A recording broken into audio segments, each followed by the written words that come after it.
you need to print off the Joe case study from the sample ESP, because you can make notes on it and you'll have a better understanding of what I'm talking about.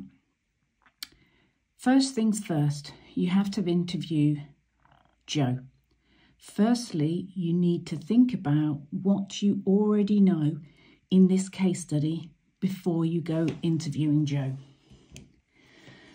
Okay, we have got here that he takes medication for high blood pressure. So he will have got that from the GP.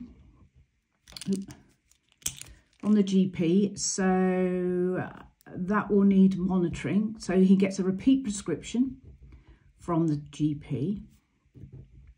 So you already know that is part of your healthcare plan. He will be regularly monitored. So he will have his blood pressure taken all the time to check it, because you may need to alter medications. Now down here, it says that he forgets to take his medication. So this becomes a bit of a safeguarding, and it's something that perhaps you can talk about Joe with, because he will be aware that he's doing this and he will be aware of the importance of it. Okay, Joe also has a hearing aid, so you need to check that he's actually going to be able to hear you. There's no communication barrier. It says down here somewhere that he leaves his hearing aid out because he says it rubs the ear. Okay, now he will have seen an audiologist for this, who do the hearing tests and sort out hearing aids. So he needs to go back to see the audiologist with this information to see what can be done. Now he might need to go back to his GP to get a referral to the audiologist to be able to go through that. He may, if he's recently been to the audiologist, perhaps be able to go back and contact the hospital department so that he can get another appointment. Other things to note, he's had a fall, okay, at home, and he's got his wife worried about his mobility. All of these then, if we think about it, these are physical factors. We can tick off, we've had a little look at those. Right, moving on. Now, we've got here that Joe is experiencing memory problems, okay, or memory difficulties. He's focused on the time. He's forgetting more, according to Sheila. He's actually got lost. Okay. He's forgotten what he's doing then. So it could be, oh, it's dangerous. He's left the gas ring on. So again, this is a safeguarding issue. So what's coming through with this case study is there need to be some action because there are some difficulties there. So this would really require a GP referral. No, a GP first. They do a bit of a memory check and then they can perhaps refer Joe to a memory clinic, so it needs investigating more. However, not all forgetfulness, not all delirium is to do with dementia. So additionally, the GP will do some checks. So they might do a blood test and a urine test just to rule out other conditions that may be affecting his memory as a symptom. So it's really important we get him to the GP. Let's have a look. Actually, he has to really go to the GP because there's concerns about his mobility, and he will need perhaps a test about his balance. And the person that's really going to do that is an occupational therapist who will spend a bit of time with Joe and look at mobility issues. He may then be referred to a physio. That's a possibility, to strengthen muscles, to do exercises that will help with coordination. But it is quite an increasing worry. Now, the person that you're dealing with, the person that you're interviewing, has a personality. And that is also to do with the emotional. And we'll lump that together with the social as well.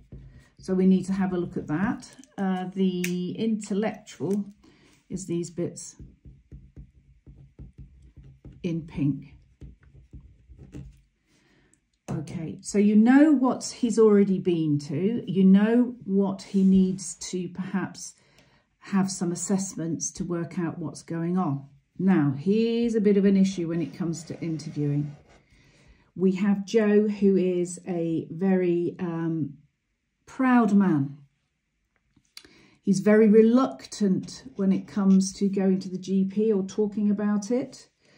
He's got his wife, Sheila. He's got his son, Terry. He's got his daughter, Maria.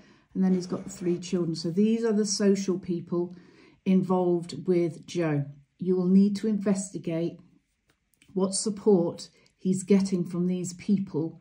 We know quite a bit about the support that Sheila's doing, but it's getting more difficult for her to perhaps manage on her own. Joe becomes agitated and stressed, and there's growing tension between them. So there's a possibility that when you interview Joe, this is going to come across and there needs to be something done about that. Now, you can get independent advocates. So that's somebody that's not related to the family, or you could try and investigate what role Terry perhaps has in it, and Maria. Okay, so this is just to do with the interview and having a little look at what you need to extract from that interview. So you need to firstly build a good relationship. So you might want to take a good 5 minutes, maybe even more, breaking down those barriers, because he's going to be a bit defensive, and you need to have an equal footing with him, so and empower him so that he hopefully will then respond better when asked questions. So you could ask him, when you're trying to find out about the support, you could ask him how he got to the interview. So, for example, is it that Terry has dropped him off and is waiting elsewhere, perhaps in the cafe of the hospital? Is it Sheila that's still driving, that's dropped him off? Clearly, he didn't want anyone else in that interview. What sort of relationship has he got with Marie? So you're investigating those things when you're talking to him and kind of making friends with him. When I say friends, a good working relationship. So you know that he likes gardening, you know that he likes folk music, he likes bird watching. Okay, so he's still got all that. And that's the sort of thing you can try and work with to try and get him talking, because he's going to answer much better in questions, so you can investigate it better if he feels happier about talking, because we already know he's reluctant to go to a GP. You will, in the course of the interview, be saying in a diplomatic way that he really needs to go and get this investigated. He really needs to go back to the audiologist to look at why the hearing aid is making it sore. He's probably going to be more up for doing that. So you'd probably be best to start with that. You've then got to say that you've got concerns about his safety.